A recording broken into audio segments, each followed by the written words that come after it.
Happy birthday ma'am. আরে আরে বাচ্চারা, তোমরা সবাই আমার জন্য গিফট এনেছো। এই নিন ম্যাম। আরে বাহ, নেকলেস। আরে আরে, এই দেখা যে নকল করছে।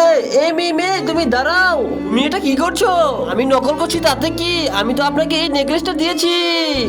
আরে না না, আমি তোমার নেকলেস নেবো না, তোমার নেকলেস তুমি নিয়ে নাও। ম্যাম, আমি আপনার জন্য অনেকগুলো টাকা এনেছি। আরে আরে রাজু, তুমি ক্লাস না করে এখানে ঘুরে বেড়াচ্ছ কেন? তাতে আপনার কি হচ্ছে? আমি তো আপনাকে অনেকগুলো টাকা দিয়েছি, দরকার পড়লে আরো টাকা দেব। এই নে রাজু, তোর টাকাও আমি নেব না, নে নে। এই নিন ম্যাম, এটা আপনার জন্য এনেছি। তুমি আবার কি এনেছো? কিন্তু তার আগে আল্লাহকে ভালোবাসলে ভিডিওতে একটা লাইক সাবস্ক্রাইব করে দাও, আর শয়তানকে ভালোবাসলে লাইক সাবস্ক্রাইব করতে হবে না। ওয়াও, কেক এনেছো? আরে আরে, টিফিন দিয়েছে, আমরা সবাই খাই বার্গার। আরে ম্যাম তো কোনো লাঞ্চ আনেনি, যাই আমার রুটিটা আমি দিয়ে দেই। ম্যাম, এটা আপনার জন্য। না না মিনা, এটা আমার লাগবে না। ম্যাম প্লিজ, রুটিটা আমার নিয়ে নিন।